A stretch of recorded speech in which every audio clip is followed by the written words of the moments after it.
Welcome into Hold My Banner. Kasey, Hudson alongside Ountae, Campbell to bring you the excitement for this Boston Celtics offseason. And look, we got some fun stuff on the docket today, I would say. We're going to get into some grading, not only of the Boston Celtics, but of these East Coast teams.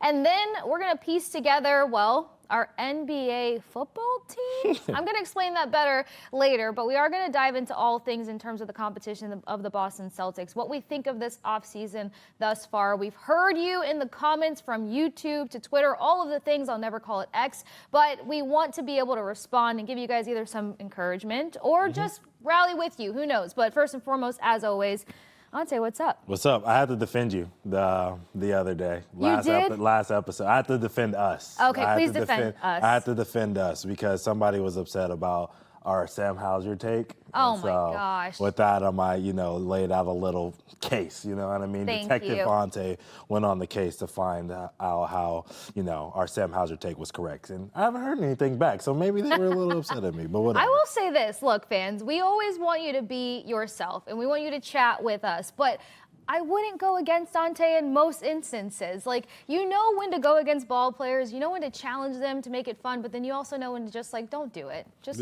stay chill. Yeah. I'll be able to defend myself for something else later on in the show because you do so well at course correcting while we're working together. Because names, you know what, sometimes they're just names. They are. And one thing everybody should learn is that most of these dudes in the locker room, when they're hanging out with each other, they're going by nicknames. Yep. I saw an interview the other day where he was like, can't pronounce his name correctly, but that's my guy. And I was like, my guy too. Yep. But before we get into all of that, Ben from Yahoo Sports is the one who helped us start piecing some grades for these East Coast teams. And we got to get your insight. We got to figure out where you landed on grading the offseason. So before I dive any deeper on what Yahoo Sports had said, what was your original grade?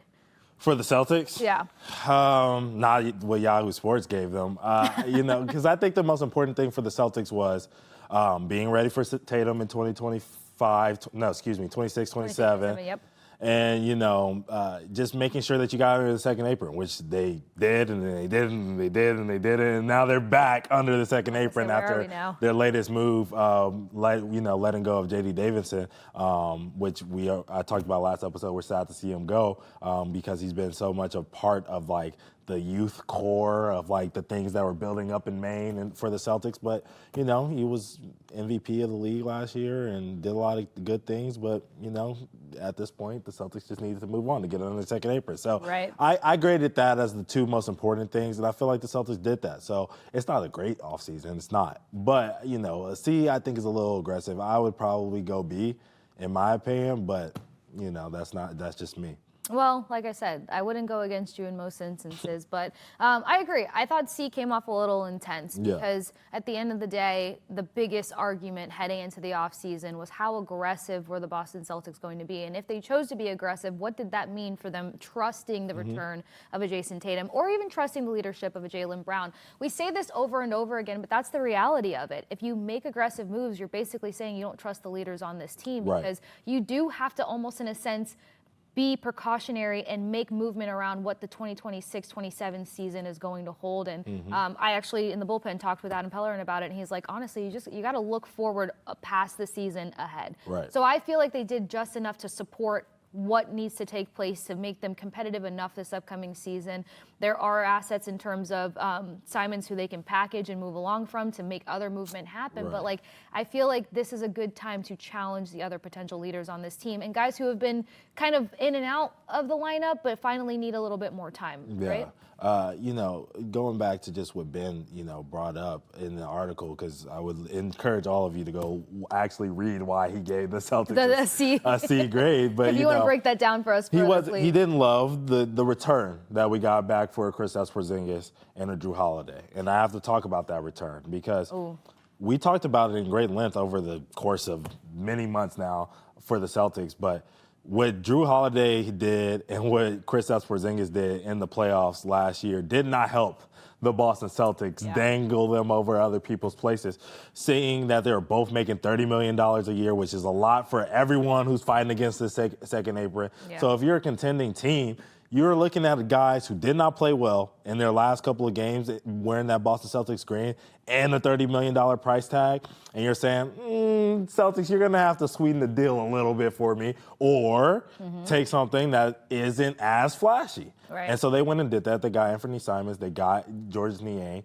And, when I look at those two guys, I think Brad cooked. You know what I'm saying? So we talk about Anfernee Simons. We talk about Niang and how good of players they could be if they play for this Boston Celtics team. We both think that they'll probably get moved on because they're on expiring deals, one-year deals, before the end of the trade deadline. I know we're talking MLB trade deadline here in Nesson World, but I know. I'm already looking forward to the NBA trade other deadline ones coming sometime in February next year. But before that deadline, we think that the Celtics are going to make some moves with those two dudes there. Yeah. And you're talking about a guy who's an elite scorer, $27 million with Anfernee Simons. You're talking about a guy with Niang, and we talked about it, I think the last time I was on the episode with you, how it was a bad thing, not necessarily a bad thing, but how he's been a journeyman, six different teams on 10 different years. But that's also a good thing because it's showing that he's been on contending teams every single time. And he knows his role. Right, and contenders want to have him around. Right. So, and even the Boston Celtics, who, won't contend probably this year, but still a very high-level team, a team with tradition, a team that expects to win, as Brad continues to say. He's being brought on here to help win games. So, it's a good thing to have both of these dudes because they're not guys that other teams don't want. Right. We're going to move them, probably, and that means, hey, we have some assets here. Exactly. And touching back to moving on from KP and Jrue Holiday, with the steep amount, $30 steep, on top of it, we do have to be realistic of the health concerns. You can't continue to invest in health that continues to go up and down. And Holiday having health on top of age going against him, and then KP, you can't rely on your big man to be your big man. And that hindered this team in a lot of ways. So, they moved on from being financially crippled, and they moved past being injury-prone players. You hate to say it, but that's the bottom line. And before you move on, just because you brought that up, with the Celtics last year, no one talks about it because we didn't care. But, they could have probably been a 1 seed if you have a healthy Jrue Holiday all year, if you have a healthy KP all year. They could have been really scary. Yeah. And that changes up. Okay, maybe you don't have to face the Magic in the first round. They're beating you up. Maybe you don't have to face, the Knicks in the second round. It could be a totally different world that we're living in, right? If those two were healthy and available. And better managed games. Right. Because look at some of those games where, the freaking Orlando Magic had them by the cups for a couple of rounds. That could have been different. Right, in the Knicks games, they shouldn't have, lost those games, especially games 1 and 2. But that's another topic. Yeah, we won't dig up old wounds too much, but we do kind of have to play devil's advocate here in a way. So yes, Georges Niang joins the roster, Anfernee Simons joins the roster. The question being, if we don't move on from these guys anytime soon, or if they tend to think they're sturdy enough in the plug-and-play aspect, Anfernee Simons, do you see him getting a start this season? Yeah, so Benjay, one of the creators out there who always does the jersey swaps, asked this question. So I'm glad you brought it up, if he'll be a part of the Celtics to start this year. I love Anfernee Simons. I think the NBA offseason is kind of dead. We did see... It's not even kind of, it is. And we did see a big trade happen a week before training camp last year with the Knicks Timberwolves trade for Karl Anthony Towns and Julius Randle, which was two big stars kind of getting swapped out. I don't really see the Celtics doing anything like that right now. I see the way that they're kind of building continuity between the team and the players and all this other stuff, with these guys being new. That the difference was, the Timberwolves had Cap for a long time at this point. Same thing with Julius Randle. They got an opportunity to see them play before they, made the decision to trade them. With these are two guys that have not played in Celtics green yet in their career. We haven't seen them play. If you were going to swing, like, hey, move this guy just to move him again, it usually happens within the first month or so. These guys have been on the roster for a couple of weeks now. I think they're probably both going to start out the season. We're probably going to be looking more towards the trade deadline. Okay. Now, from anyone who's kind of a little trepidatious about what Simons can bring to the table, because I feel like from the minute that the trade took place, it was almost like don't panic, we can move on past this guy. And it's like, you didn't even give the kid a chance. Right. What are we moving on past? So we talked about the fact that he does fulfill and fit the shooting DNA for the Boston Celtics. He doesn't fit the defensive DNA, but the other argument that I counter with that is we've seen defensively strong teams outside of, Pacers and OKC take them off the table, but we've seen teams that are so defensively sound that get outworked when it comes to not having enough offense to deliver, and you do have to replace 20-plus points from a Jason Tatum. So how can we bring a little bit of confidence to what Simons can bring to the court starting? Well, it's funny because, just going back over the last couple of days, because we're in the offseason, you start looking at, like, all the old Celtics teams and their players and who they had and who you missed and all this other stuff, right? But go back to the journal. And, like, you go back, and I'm not saying this guy is as good. I'm not going to say that he's as good as these players that I'm about to name. Okay. But I hear you. I hope everyone else is listening. When we were, and it was a different type of style of offense, and I feel like he fits really well into the style of offense that the Celtics play now. But, like, Kyrie wasn't a defender at Boston.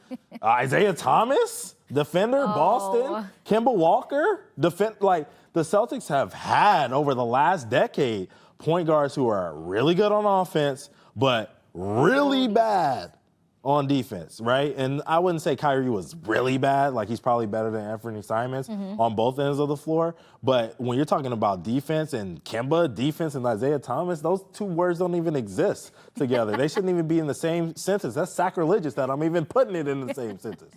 So you have to go there. Yeah, I think what you said, we've already said how great of an offensive player this kid is and can be for this Boston Celtics team. Health can be sometimes an issue for him as well. And we hope that he gets to the 65 games threshold or whatever. I don't even think he's going to make it to that point because I do think the Celtics will move on from him halfway through the season like we talked about. But, if it's 45 games or 50 games that the Celtics are at by the trade deadline, I'm hoping that he plays in 40, 45 of them, Okay. And if he does that, I think with this team that we see with Jaylen Brown coming back from injury and, we don't know if Sam Hauser's going to be this. We don't know who's going to be the starting center. All these question marks. I think he's going to come in and average 20. He's going to shoot 8 threes a game. He's going to make 3 of them, and everyone's going to be happy. You know what I mean? All right. Everybody's going to be happy. Yeah, I think a lot of us are in the moment people. So continuing to put this into perspective, Yahoo Sports gave the Boston Celtics a C. Yep. You put them at roughly a B. Yeah. If they are able to perform well enough, if they could live up to a potential B, let's say, would you say that their offseason moves were underrated? And then we'll compare it to the East as a whole. Yeah, I would say their offseason moves were underrated just because they took the opportunity to recognize, like, hey, next year's not our year. We can still be competitive. Next year's not our year. We're focused on winning championships. Okay. I don't think everybody else made moves that put them in spots where they can win a championship within the next couple of years. The Boston Celtics did that. So I do think it is a little underrated. And I'll add to that. I think that we're not used to realistic approaches, but I think that Stevens has stuck by his word in terms of still trying to be competitive, but not being non-realistic. Yeah. You still have a Jason Tatum on this roster at the end of the day, eventually when he bounces back like Superman. So now looking at the East as a whole, who's a team that you would say had one of the most underrated off seasons, probably in comparison?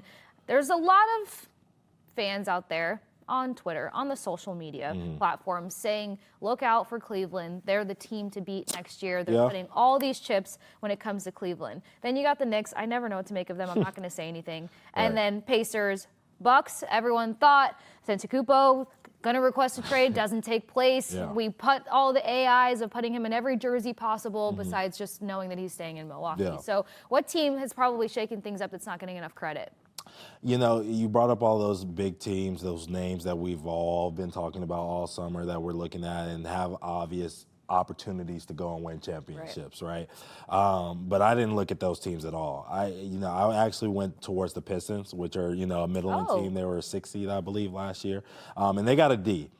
And I feel like I realized that they weren't doing like a C+ or C-, blah, blah, blah, whatever. They weren't doing the plus and minus thing. Fine, that's cool for you, Ben. I think that they should have got a C, and the reason that I'm saying they should have got a C Solid is because, C. well, I think it should have been a C+, but we're going to go C in Ben's rating system. Okay. You know? We'll stick with and that. the reason that I'm saying that I think they should have got a C+ is because They went out there, and you talked about it a little bit earlier. Defense was their identity, and then when they got to the playoffs, they needed more guys to help Cade score, and they didn't have it. Yep. They lost Dennis Schroeder. They lost Tim Hardaway Jr. They lost probably Malik Beasley because he's dealing with off-the-court issues right now. Yeah. And that's fine to lose those guys because they got Karis LeVert, they got Duncan Robinson. And then when you're looking around the entire East, and even any NBA team, health matters. Yes. And they had Jaden Ivey. Jaden Ivey is a really good point guard for them. So them losing Dennis Schroeder and replacing that with a Jaden Ivey who's a defensive guard who can do a lot of things, whose shooting is coming along, can get downhill, make plays, facilitate. They didn't need another guy to come in and do that in free agency because they already had it at home. So them adding 2 shooters and 2 scorers, and Karis LeVert, who's a high-level scorer, did it for Atlanta, did it for Cleveland last year. For Duncan Robinson to be a high-level shooter, shot over 39% over the last 2 years in his NBA career and has been known as an elite shooter throughout his NBA career. I think they did a pretty good job considering the fact that they weren't expecting to lose Malik Beasley and probably maybe not still expecting, maybe hoping to have him at some point next year. We'll see if that happens, but I feel like they had a pretty good offseason, all things considered. I like that you went off the beaten path there a little bit, but it is true. I feel like a number of those defensively stout teams are going to make sure that they can do just enough to go toe-to-toe when it comes to point production. Minnesota, I'm talking to you. But outside of that, great points made in terms of pointing out Detroit, a team that I want to bring attention to and get your opinion on because the Hawks got an A. The Hawks got an A. Yeah. And I'm only circling back to this because, of course, our guy KP being in the trade mix of all of the conversation in order for the Hawks to be on the board, in order for George Niang, is that where we got him from? Yep. Yeah, all those pieces to be moved.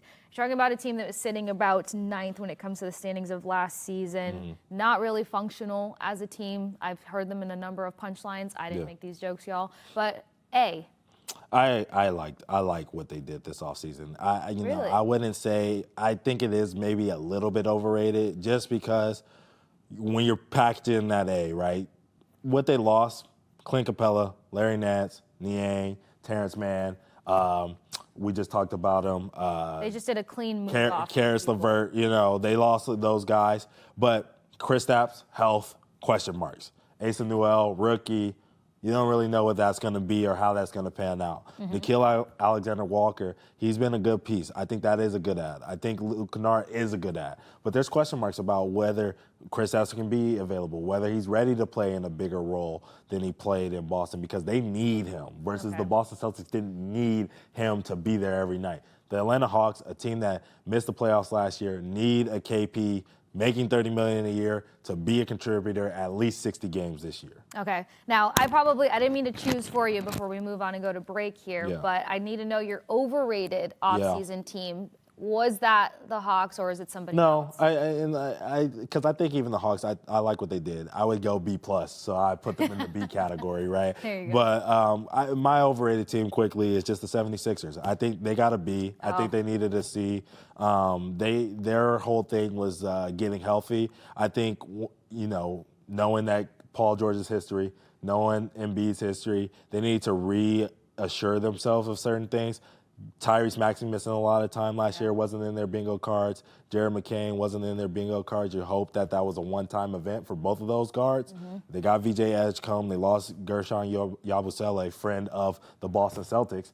But, overall, I think they should have got more players that they knew were healthy, that they could have added into the mix just because they're not sure about whether their stars are going to show up. And you want to make sure that you have guys that are available when your stars aren't. Yeah, well, depth is important. It doesn't seem like they game planned for that. This is why being realistic is more important than being flashy. So underrated, overrated, let us know your thoughts. We're actually going to break down, what we really make of this Boston Celtics team and what they could potentially do in the upcoming season. So don't go anywhere. Stick with us here on Hold My Banner. Back at it with Hold My Banner. It's time to talk about how good will this Celtics team be in 2025-26. Taking a look at the potential projected roster here in the depth, one should point out, actually. Where does this team finish in the East? That's just tweeted out by @TheLead. And this is probably the biggest question that we're all trying to answer in this offseason. Yeah, how good is this team? I think we had a comment last episode. Somebody said this team was a 41-win team. Adam and I talked about what the betting lines are. They're about 42. A 41-win team? We just talked about this. I don't mean to cut you off. We just talked about this. 61 wins with health impairing this lineup in many top games. Yeah. And that jumped down 20 whole games. You think this team loses out on 20 extra games this year? Vegas is saying 42.5. That's the line. So hopeless. I'm gutted. Okay, continue. So, that's the big question. How good is this Celtics team? Looking at that starting lineup, I actually don't have any fears. It depends on how, and we know Joe is psycho. Joe is psycho. I mean, I talked about it last offseason when they went to Abu Dhabi and he was playing Tatum and Brown in preseason games like 30 minutes. And I'm like, yo, you just won the chip. Relax. Derek White, Jrue Holiday, Tatum just played USA basketball, Olympic basketball this summer. Like, relax, Joe. If they don't match his energy, everything has to match his high energy. Right. He's a psycho. So if Jaylen Brown says he's good, he probably play on 44 minutes in the first game, So I'm looking at it and I'm saying, like, when you're looking at the starting lineup, which they probably will lean more into their starting lineup, especially going into the trade deadline, because they're going to say, hey, Joe, we're probably going to trade Anfernee. We're probably going to trade Niang. So run them into the ground, basically. You can look at a team that's at the deadline that's at a 4 seed. You know what I mean? Like, we're at a 5 seed. I do think it's fair. I have the Celtics around a 45-win team next year, which last year that would put them around where I have them, like a 6 seed, a 5 seed. Okay. So, I think this Boston Celtics team is a little better than people are giving them credit for. I mean, just a little bit. I was taking back there what you said. I don't trust betting lines either, but that's a conversation for another day. Okay, so looking at where we think that this team can finish when it comes to the competition of the East, putting all the offseason moves, if you're tracking it into perspective here, I'm going to try this one out. Oh. John Schumann. Yeah. Heyo. NBA.com has the Celtics as the 12th best team in his most recent Eastern Conference offseason power rankings. Would you bump them up? Would you bump them down? Or would you leave them where Schumann says they belong? I mean, it's obvious. I'll bump them up. 12th is insane. 12th is maniacal. 12th is insane. Yeah. 12th best team. That is unhinged when you think about the teams. You know what? John, I hope you're right. I hope he's right, because I've been in the tanking business. I gave up on it. You know what I mean? I've been discouraged from thinking that way, and I was the hater, and I didn't want to win, and blah blah blah blah blah blah blah. But the worst place that you want to be in the NBA is what I call NBA purgatory. Good enough to make the playoffs, but not good enough to win the championship. It's one of the worst places you can be in the NBA because they don't reward you for that. Agony. You get picks that are in the 12 to 14 range. You get guys who come in who are not ready to be NBA players yet. They're projects. You're hoping that you can get guys like a Kawhi Leonard or a Giannis Antetokounmpo or a Tyler Hero, you know what I mean, who come in later in the draft and do a lot of great things for your team. But most times out of not, the guys who stick around in the league are the top 10 picks, right? Yeah. So you want those top 10 picks more than anything. So what is your consolation prize? Hey, here's a guy who you're going to try out for 3 or 4 years, and he's not probably going to work out. So if I'm the Boston Celtics, I hope that John Schumann is right, and that got me thinking, like, do you think the Celtics are secretly tanking? Like, I know people don't talk about tanking because, one, you can get fined for that. In the you can get fined for that. In the I have to tread lightly with these Boston fans. Right. Do you think they secretly tanking? Because I feel like people are, I think that people are starting to lean to a secret tanking. I'm going to stick with what I've been saying and go with a no. Okay. Like, I get it. The names in the offseason are not anything that you really gravitate to. It's not business that you can stand on and really go to bat for. And there's question marks in a sense. But my biggest takeaway from this is you cannot go off the deep end and get another big name and bring in somebody who doesn't fit the personality, the character built, as well as the skill set that is the Boston Celtics. Yeah. And then you end up restructuring what this team is capable of in a 2-year stretch. So I think it's weird to be patient and not go with tanking, if that makes sense. Right. I think that you fulfill a slot of adding somebody that can put up 20-plus points. You've got enough guys that are defensively stout on this team. Yeah. We're all trying to trust Jaylen Brown to take that next step, and he's shown you that he wants to do it. Yeah.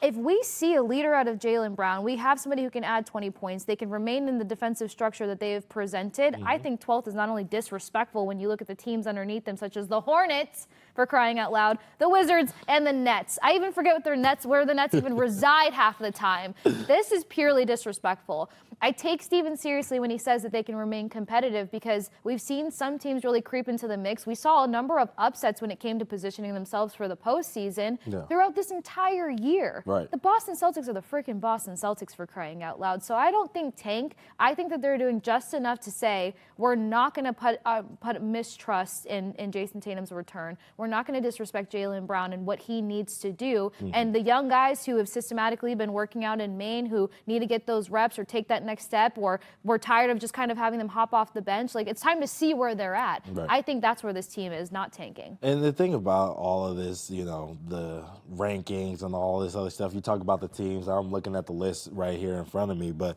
the Wizards, the Nets, the Hornets, I think the Toronto Raptors are above them. The Bulls what are we talking about here? All of those teams are hoping to have an all-star. Hoping to have an all-star. If Jaylen Brown doesn't make an all-star game this year, last year, the year before, whatever year you want to look at it, I'm writing a mean letter to Adam Silver and the NBA and being like, Ountae. What's going on here? It's a surprise. That's what I'm trying to say. So if you have an all-star caliber NBA player on your team, now freed up of another all-star on his team, and you don't think he's going to take the step because the first and only time that we've seen him without Jason Tatum was his rookie year where he was learning how to shoot and doing all of these things. He's made leaps and bounds. He's fixed his left hand. He knows how to shoot jumpers. He knows where to be defensively. He's won an NBA championship, finals MVP. You're telling me that guy can't go out there and will himself out of a group of the Hornets, Wizards, and Nets? Get out of here. It's disrespectful. It's disrespectful. And then we're also not paying attention to the few games where there was no Jason Tatum in the postseason where, I'm sorry, in my personal opinion, the Celtics only mattered in that moment because of what Jaylen Brown did. And this is me being a spectator from the outside looking in, living in a completely different state, and I'm fully aware of how he stepped up. So knowing the expectations, acclimatizing, crisping his game, polishing up his game on the things that people have spoke negatively against, you've got to put some trust in the man. So I think that going towards any sort of tank is just crazy because, like I've mentioned 500 million times, if you go get a big name, you're saying that you don't trust how Jason Tatum is going to bounce back into everything. Now, tell me if I'm wrong here. Is the idea of getting a big name and not tanking that they're looking for another big three when it comes to talking about the Boston Celtics roster? Like, can you really look at this roster and say there's a big three to fear? In general, like when Tatum comes back? When Tatum comes back, yes. Yeah, there's a big three to fear. Shoot, there's a big four to fear. You know, in the regular season at least, you know, I love Peyton Pritchard, but, you know, his playoff numbers make me a little nervous. I'm just being honest. Yes, be honest. But, like, you're talking about big three, of course. I mean, Jaylen Brown, Jason Tatum, and Derek White. That's a big three to me, you know. That's a team. Those are three dudes that can go off for 30 in any playoff game. I'm even looking at the last, you know, because you got me looking at the last game with just not the last game, but game 4, I believe it was. No, 5. When we lost Tatum. And the Celtics came back home. Yeah, it was game 5. When we lost Tatum, Celtics came back home. It looked like the season was over. They're down 3-1. And Jaylen Brown and Derek White went out and went crazy. And Derek White in this game had 34 on 9 for 16 shooting, 7 for 13 from the field. So if you're talking about a star potential, Derek White has it. You know, I don't really care about big threes because I think big threes are dying in the NBA. So that's why I present the question, because I feel like people get so caught up in, you know, do we have a monstrous big three in order to compete? But look at how many teams have a big three and then these low-key plug-and-play players around them, and how far was their run? Right, exactly. I don't even, you know, because even when you look at the Thunder last year, like, did they really have a big three or was it Shea? Like, Jalen Williams is a really good player, and, like, definitely deserves that credit to be number 2. But, like, I wouldn't say Chet was is like a big 3 level player yet. You know what I'm saying? Right. Like, I think he's a really good player, but I don't think you're putting him in a big 3. Like, that's kind of like, let me put it this way. If I'd rather have Derek White or Chet Holmgren right now, based off what they did last year, I would rather have Derek White. Yes. And I might be biased or sound crazy, but I really do believe that he's a better player right now in the NBA. So, big threes I think are kind of dying anyways. If we are going to talk big three, tanking, all this other stuff, I mean, there is a kid out there from Brockton. He's out in Provo, Utah right now. Yeah, I've wearing heard some blue about and white, this kid. playing for the Cougars, something like that. I think he's been on Hold My Banner one time or before or something like that. AJ DeBansa? Yeah. That guy guy would be good. Let's talk about that guy for a minute. What's the reality around AJ DeBansa wearing that Boston Celtics green? Reality? I don't want to live in reality. Reality is pain right now. I don't want to live in reality. Right, reality is Jason Tatum's in a boot, and I'm crying every day because of it. No, I mean, I don't think it's possible just because I don't think the Celtics are going to lose enough. Like, I really want, As much as we go hard for hometown kids, it shocks me sometimes how we are so far out of reach of getting some of these New England stars. Cooper Flag in your backyard, and not a Boston Celtics. I would love to see it. You know what I'm saying? I don't think it's realistic because, once again, I don't think the NBA can fix another draft. I'm just going to go out there and say it. You really went off the deep end. They fixed the draft for the Dallas Mavericks. I don't think they're going to do it again for the Boston Celtics. I mean, the Boston Celtics have had bad history of tanking and trying to get picks. They were supposed to get Tim Duncan, didn't get him. You know what I mean? It's been time and time again that they were supposed to be the team that got the guy. And it didn't happen. So I'd hate on a historic team like the Celtics. Yeah, and here's the thing. I love AJ DeBansa. I think right now he should be the number one pick in the 2026 NBA draft. But there's a lot of basketball that has to be played, and this class has some players in it. So when you're talking about fit, need, who could come up, you never know. There's always going to be that team like the 76ers who should be contenders, who gets hurt and misses the playoffs and ends up getting a lottery pick. Right. It happened before with the Warriors. That's how they ended up getting James Wiseman. That's ended up how they getting Jonathan Kuminga even one year. So they've when Steph went down. So it's possible that another team could get hurt. Even I'm not wishing it for the Celtics, but if they did possibly lose one of these guys in the top line, they could possibly get in. But I'm assuming that this team is going to stay healthy, and that with that assumption, I don't think they're going to be bad enough to go and get an AJ DeBansa, even if he is a top 3 pick and not a top 1 like I think he should be. All right, 2-tier question before we move on. Yeah. One, we were talking about how good can the Celtics team be moving into the season. Yes. So what's your realistic take on how good they can be? And then actually, before you touch on that, is next year's draft class shaping up to be better than this year's draft class? Definitely. Yeah. Okay. Before we even, you're going to have to remind me of the second question because you got me all thinking I will. I threw you for a loop with that one. But this upcoming draft class is definitely better than the draft class that we just had. I think that at the top, we had Cooper Flag. I think that AJ has some things to work on. We're going to have to see what he looks like in college. But, as potential goes, I think his ceiling is higher than a Cooper Flag. Okay. And then when you talk about the guys like a Darren Peterson, like a Boozer, those guys, I think are better than the 2 and 3 spots that we had in this year's draft. And then just the sustainability after that, I think there's some stars later on in the draft. That'll really pop off. Okay, I had to present that question because in the category of talking tank or don't tank, I mean, why do teams want to tank? Because those top 10 prospects have to look sharp and very, very NBA ready. Right. With that said, how will the Boston Celtics look next year? Are they a winnable team? Can they supersede 42 wins? Yeah. I still can't really wrap my brain on that. It's rude. I do. I think 42 is the floor, in my opinion. Healthy. Things can happen, but this team healthy, everybody healthy, whatever. We lacing them up. We all healthy.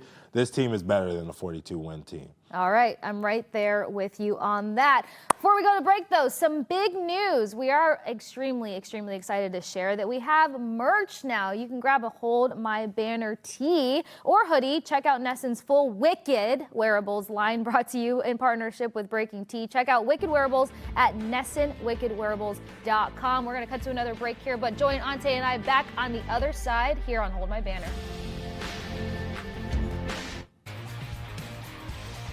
You are watching Hold My Banner. Kasey, Hudson, and Ountae Campbell. We talked about some of the realities to expect for the upcoming Boston Celtics season, but let's take a bird's eye view of the NBA as a whole. We got an announcement here from Grizzlies PR. The NBA today announced that the Memphis Grizzlies will play the Orlando Magic in the NBA Berlin game 2026 on January 15th at Uber Arena in Berlin. Uber Arena in Berlin. Yeah. Is there Uber in Berlin? Anyway, Germany at the NBA London game 2026 on January 18th at the O2 in London, England. How do I get on that London, England trip? I don't know. You gotta make some phone calls. You got friends in high places. You can make it happen. I believe in you. Friends in high places. And I have been to Munich to watch the Tampa Bay Bucks beat up on the Seahawks. Okay. So Germany, I might catch you soon. With that, what did you make of? Well, there being the European games, the announcement of the two games coming in 2026. The NBA will host 6 regular season games in Europe over the next 3 years. We'll break that down even further, but initial thoughts. My initial thoughts is the NBA is very serious about getting that international competition between them and the NBA. They heard Noah Lyles. He sprung like sirens around the NBA basketball landscape last summer when he was like, "Oh, you can't call yourself world champion. World champions." Oh my gosh, I remember this. And you know, NBA players, basketball players, you know, we have some things to say about that. So I think they are really serious about trying to broaden their landscape and find a way to play some type of competition where there's a league maybe overseas that's an NBA league in Europe that plays against some of these NBA teams, and they have a Champions League kind of situation, and they face off against each other. This is their way to continue to grow the game over there in Europe because England is slowly building their basketball scene. Germany as well, slowly building their basketball scene, and, you know, getting them ready for those kind of competitions. Okay. Now, I'm curious about something here because while you do want global to actually mean global, and while growing this and like having Europe involved in any sort of professional sport that we carry here in the States, it does add expansion and it does bring more eyes to the sport, and higher fan base means revenue goes up. But does this kind of negate the whole conversation around NBA and WNBA to be able to facilitate more jobs in the States and kind of stop having so many players having a European expectation or maybe thinking to go abroad to even have any sort of career? Does this go against that, or does this still help the growth of the game as a whole? No, I think it does help the growth of the game as a whole. One, because you'd be creating a new tournament, which would mean people in the United States would have to work these tournament games and, you know, new events, because I would assume that in this world, you know, they're still figuring out the details of how they're going to do this, but you would still play a regular NBA season, and then this would be into addition towards that NBA season where you would play or take a mid-season break and probably extend the NBA season so the summer isn't so long, so we don't have to talk about Ben Simmons being on the Celtics for so long. Ever again. You know what I mean? But doing those things so that you have like a mid-season break, and then teams would go and play in their international cup games, blah, blah, blah, whatever, and then they would come back and do some things in the States. So some games probably would be held in the States. Some games would probably be held in Europe. It would be, you know, one of those things that kind of gives opportunities to both ecosystems growing and having more jobs available for them. Okay, so I'm on board with that. I know part of the concern when it comes to any of this, especially inserting these tournaments throughout the regular season, is like, okay, where does the rest and recovery actually come in? Right. My mindset has shifted a little bit because, let's be serious, most professional sports have honestly become year-round because it's not like these guys can take any real break. Off-season means you're just training differently and on your own time and schedule, not that you're not training. So taking flights, taking the time zones, taking all of the things into consideration when you do have to make these large travels and inserting it into a regular season, do you think this can become a hindrance, or they'll plan accordingly? Because we see poor planning when it comes to this stuff out the gate. Right. Well, I think the NBA has done a pretty good job when they have had these in-season opportunities. You know, the Spurs went to France, I think, 2 years ago against the Pacers or something like that. I'd love to watch an NBA game in France. Yeah. And, you know, they give you some time off in between, and then, you know, during that trip, it's a whirlwind because obviously you're doing touring and the players are out because they're not used to going to London and, you know, Berlin in the middle of their season. So they're out there, you know, on the London Eye when there should be probably resting and recovery. So it's a sprint once you get there. But I think that the NBA does a good job of letting them have 3 to 4 days off before their trip even starts or begins, and then, a couple of days afterwards as well. It's probably one of those things where they have to catch up at some point later on in the season, which makes it a little bit harder. But maybe maybe it will become a situation like in baseball where they play early, like during the preseason games, like during baseball, during spring training, the Dodgers and the Cubs, right, played in Japan this season for 2 games, and then they came back home, and those stars got to rest because it's a preseason game or spring training game, so they didn't have to play. It could be one of those situations. They'll figure out what's best for the players and what's best for the league. But at the end of the day, I can guarantee you this, they don't make money. Oh, yes. They will make some money. So I did mention beforehand the NBA will host the 6 regular season games in Europe over the next 3 years. Berlin, London, that's 2026. Manchester, Paris, that's 2027. Berlin and Paris, that is 2028. The Grizzlies PR team released this on X for a number of reasons. They're going to be involved in it. What do you think of them going against the Orlando Magic? Yeah, I think it's a good matchup just because if their stars are available, like showing off Paolo Banchero, showing off John Morant could be a really good thing to get people interested in the game because it's 2 teams that play similar styles. They really want to get into you on defense and stuff like that, but they have some guys who can make some really flashy plays. John Morant, we might be talking about at the end of the year, like John Morant windmill 360 on the fast break over somebody. Like, you never know with him. And, Paolo Banchero is one of the league's young stars. You probably weren't going to get the contenders to really go out there and do that because of the travel and all this other stuff and how that would eat away at games for them. So this is a perfect group for the NBA to send. Yeah, and I'm sure they want to continue to see how things will be facilitated before they send the big time stars out there. But we can't pick who's on the rosters. We can just tell you where to be, where to book the tickets, and also, I don't know, pick a city to show up to. I already named 3 that I'll go watch an NBA game at. But something that is in me and Ountae's control, it's letting you all know which NBA players might make really good NFL players. We're going to piece together our own teams. I think we're doing it draft style. I'm going to give Ountae during the break to actually break it down properly for me. I might cheat, who knows? But stick with us here on Hold My Banner for this quick break. We'll catch you guys on the other side. Back at it with Hold My Banner. Mike Vrabel pulling up with Joe Mazzulla. You're not seeing things. These two are hanging out, kicking it at training camp, which brings us to one of the most fun segments of the day.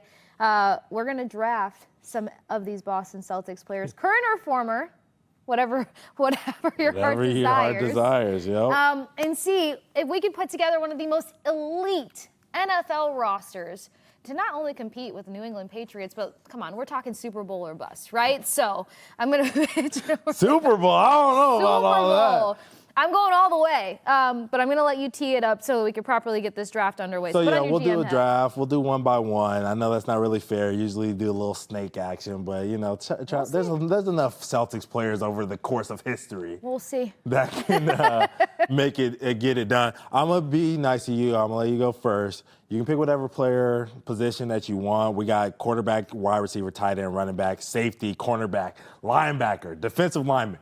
Whatever way you want to take it, Kasey, I'm going to give you the floor. And if I need to cheat, I'll add an extra position and pick the player that I want. So to get this party started, quarterback has to be Jason Tatum. Face of the franchise, number 1. You always got that guy who's got the leadership. He's got the face. He's got the style. He's got the press conferences. This is our Tom Brady-esque, so it's got to be Jason Tatum QBing this situation. And plus, even though some people, some Twitter robots out there were talking about shooting accuracy to the top notch going to Peyton Pritchard. I mean, you want to talk accuracy, you want to talk QB, you want to talk face of the franchise, you got to talk Jason Tatum. I'm a little sad because we can't pick the same player. Exactly. And I picked Jason Tatum for another position, not quarterback. But I won't be able to use him. So I'm actually going to go to tight end for my first position, all right? Don't do it. I'm going to take Kevin Garnett. Okay. I think KG would be a great tight end. I think he has the footwork, the physical ability, the finesse to do all of the things that tight ends do. They have to be able to catch the ball, run routes, and be in the trenches.